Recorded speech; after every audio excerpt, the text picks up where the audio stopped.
Hola, bienvenido a Fisiología del Aparato Cardiovascular. El día de hoy vamos a hablar sobre el ciclo cardíaco.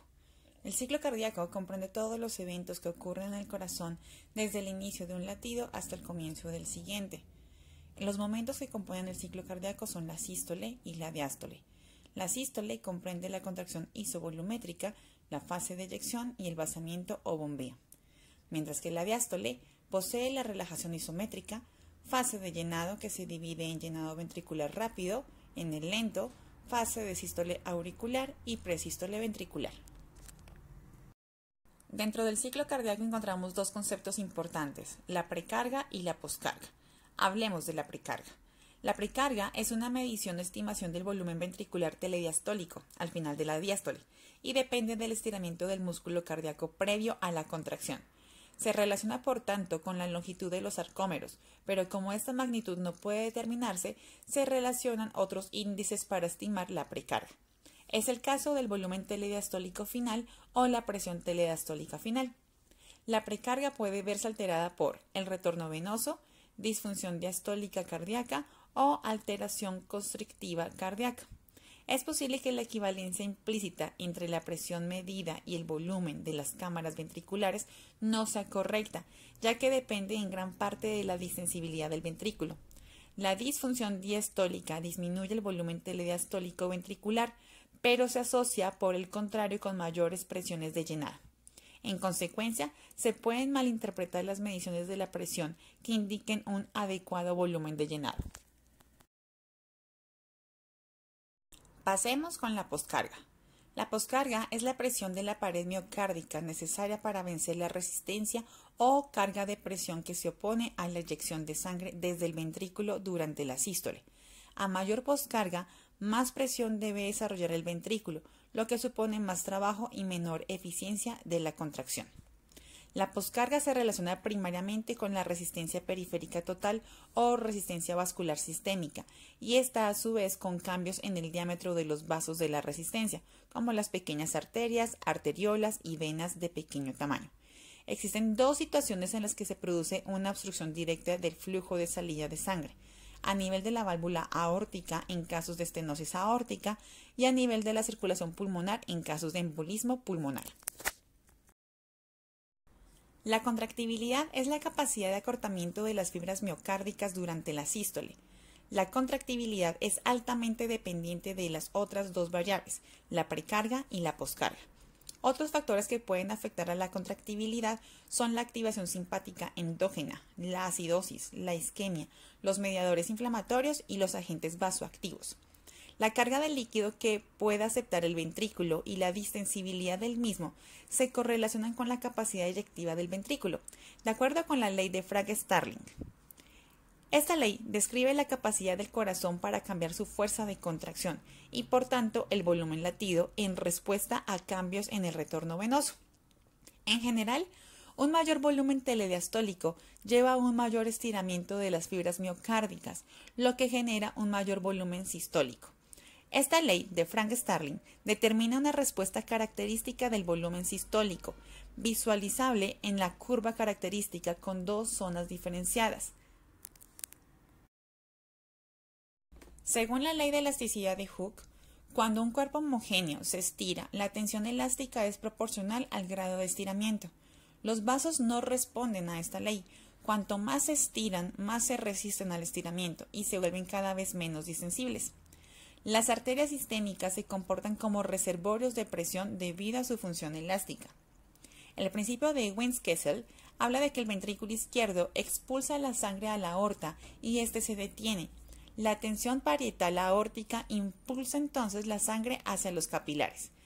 Este efecto fisiológico permite que la presión arterial oscile en torno a una presión arterial mediada entre los 90 milímetros de mercurio sin llegar nunca a cero. Si el sistema arterial fuera rígido, las presiones serían muy elevadas en el momento de la sístole y la presión en diástole sería igual a cero. Cualquier aumento del volumen del sistema arterial, incluso bajo, puede inducir a un aumento considerable de la presión arterial. La ley de Laplace. Esta ley, cuanto más pequeño es el radio vascular, mayor es la ventaja mecánica que obtiene el vaso en términos de tensión parietal. Es entonces que el ciclo cardíaco es un patrón repetitivo de contracción y de relajación del corazón. Posee dos estadios, la sístole y la diástole, y estas presentan distintos factores que constituyen el ciclo cardíaco, como son el cambio de volumen y cambio de presión, ruidos y cambios eléctricos. Dentro de la sístole encontramos la contracción isovolumétrica. Se tensiona la pared cardíaca y comienza a aumentar la presión del ventrículo. Este aumento de presión hace que la sangre busque por dónde salir. Es entonces cuando se cierran las válvulas auriculoventriculares. Esto para que no haya una regurgitación sanguínea hacia el atrio. El volumen permanece constante y la presión va en aumento. La segunda es la fase de eyección. Las válvulas auriculoventriculares siguen cerradas, el ventrículo supera levemente la presión de la aorta y se abre la válvula aórtica. Sucede igual con la válvula pulmonar, con lo que comienza la eyección. A medida que disminuye el volumen, la presión también lo hace. Mientras que en la diástole encontramos la relajación isométrica. Aquí, las válvulas auriculoventriculares permanecen cerradas, se cierran las semilunares. No hay entrada ni salida de sangre. En este momento, la presión ventricular es mayor que la atrial, pero menor que la aórtica, por lo que la sangre no fluye hacia ningún lado y el volumen ventricular permanece constante. La cuarta fase es la de llenado. El llenado ventricular rápido. Se abren las válvulas auriculoventriculares y fluye sangre rápidamente desde la aurícula hacia el ventrículo. Esto debido al flujo rápido que se puede producir en un tercer ruido cardíaco que corresponde a un S3. El llenado ventricular lento es aquel cuando el ventrículo sigue relajado y éste recibe el flujo que le llega de la aurícula. La contracción auricular o presístole ventricular es cuando la aurícula se contrae para terminar de llenar el ventrículo. A esto se le corresponde como un cuarto ruido cardíaco. Al final de una contracción, el ventrículo se relaja. En este punto ocurre la relajación isométrica, en la que hay un cambio de presión sin cambio de volumen. Cuando la presión del ventrículo es menor que en la aurícula izquierda, se abre la válvula mitral y el ventrículo empieza a llenarse en dos fases, el llenado rápido y el llenado lento. En algunas condiciones patológicas se produce un tercer ruido durante la fase del llenado rápido. Antes de terminar el llenado, se produce la onda P en el electrocardiograma. Posteriormente se contrae la aurícula y se produce la onda A en la curva del pulso venoso. En esa contracción puede escucharse el cuarto ruido en ciertas situaciones. Después se cierra la válvula mitral, lo que produce el primer ruido cardíaco. Justo antes de que se produzca este fenómeno sonoro, se despolariza el ventrículo y se genera el QRS del electrocardiograma. El ciclo cardíaco derecho es esencialmente igual que el izquierdo. Se diferencian en las duraciones de las fases. Se debe a que el ventrículo derecho maneja un circuito de baja presión. La despolarización del ventrículo izquierdo ocurre milisegundos antes que el derecho. Por eso, la contracción isovolumétrica del ventrículo izquierdo comienza antes, y por lo tanto la válvula mitral se cierra antes que la tricuspidia. Solo se ausculta con fonocardiograma de alta resolución. Las presiones que deben vencer los ventrículos son diferentes. El ventrículo derecho de 7 a 10 milímetros de mercurio, mientras que el ventrículo izquierdo de 60 a 80 milímetros de mercurio. La contracción isovolumétrica es más corta en el ciclo derecho que en el izquierdo. Las duraciones de las fases eyectivas son distintas debido a las diferencias de presiones. Ventrículo izquierdo de 80 a 90 milímetros de mercurio y ventrículo derecho de 12 a 15 milímetros de mercurio. Por eso, la fase de eyección rápida y lenta termina primero en el ventrículo izquierdo y la válvula aórtica se cierra primero que la pulmonar. La eyección del ventrículo derecho tiene la particularidad de ser sensible al retorno venoso. Cuando hay una inspiración se incrementa la presión negativa intratorácica y las eyecciones se prolongan más tiempo. El pericardio es una membrana rígida que permite el volumen fijo de llenado. Al llenarse más el ventrículo derecho por el mayor retorno venoso, se llenará menos el ventrículo izquierdo y la eyección se va a cortar. Así se produce el desdoblamiento fisiológico del segundo ruido cardíaco. A continuación se presenta un diagrama de todo lo que se ha venido hablando, el proceso de diástole, sístole y diástole con cada una de sus fases. Tenemos y presentamos los dos momentos importantes, el de máxima eyección y el de eyección reducida.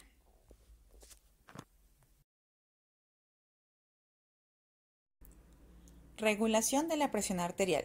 Presentamos dos tipos de factores, los fisiológicos y los físicos. En los fisiológicos encontramos el gasto cardíaco, que significa el volumen minuto por frecuencia cardíaca, y la resistencia periférica. En los factores físicos, el volumen de sangre arterial y la capacitancia arterial. La presión arterial viene regulada por dos factores como son el gasto cardíaco y las resistencias periféricas. Se expresan de la siguiente manera. A su vez, el gasto cardíaco depende de la frecuencia cardíaca, de la contractibilidad y del volumen sanguíneo. La resistencia periférica depende de la viscosidad sanguínea, de la elasticidad de la pared arterial, de los mecanismos vasorelajantes y vasoconstrictores. Tenemos los determinantes de la presión arterial. Se dividen en tres grandes grupos. Los factores que influyen en el gasto cardíaco, los factores que influyen sobre la resistencia periférica y los factores hormonales. Dentro de los que influyen en el gasto cardíaco encontramos la estimulación simpática y la estimulación vagal, así como el retorno venoso, fuerza contráctil del miocardio. En los factores que influyen sobre la resistencia periférica están los metabolitos locales, el ácido láctico y el dióxido de carbono. Mientras que en los factores hormonales está el sistema de renina-angiotensina-aldosterona, la serotonina, óxido nítrico, prostaglandinas, catecolaminas, sistemas colinérgicos e histamina. La hemodinámica consta de tipos de vasos sanguíneos, arterias, arteriolas, capilares, venas y vénulas. Veamos sus características. Las arterias manejan elevadas presiones. Las arteriolas son pequeñas, con fuerte pared muscular, constituyen el sistema de control. Los capilares realizan el intercambio de nutrientes, de sangre y líquido extracelular en las paredes delgadas. Gran cantidad de poros capilares llegan a poseer. Las vénulas realizan colección de sangre de los capilares, mientras que las venas son conductos de transporte de sangre de los tejidos hacia el corazón. Son un gran reservorio importante de sangre. Los vasos sanguíneos manejan volúmenes sanguíneos. El 64% le corresponde a venas, vénulas y senos venosos. A las arterias, el 13%. Al corazón, 7%. Circulación pulmonar, 9%. Y a las arteriolas y capilares, 7%. Las arterias manejan baja distensibilidad. Recordemos que la tensión arterial sabemos que 120 milímetros de mercurio le corresponde a la sístole y 80 milímetros de mercurio le corresponde a la diástole. Encontramos presiones sanguíneas en la aorta de 100 milímetros de mercurio, en los capilares sistémicos de 17 milímetros de mercurio y en las arterias pulmonares de 16 milímetros de mercurio.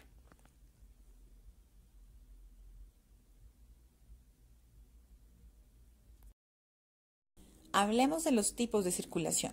Encontramos la circulación menor o pulmonar y la circulación mayor o sistémica. La circulación pulmonar juega un papel activo en el intercambio gaseoso y viceversa. La composición del gas alveolar produce cambios en la circulación pulmonar. La circulación pulmonar es muy diferente de la sistémica.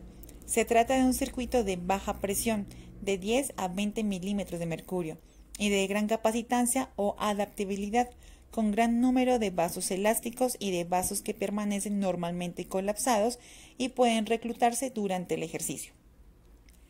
Las arteriolas pulmonares están solo parcialmente muscularizadas, son más delgadas y poseen más tejido elástico, por lo que tienen baja resistencia a la perfusión.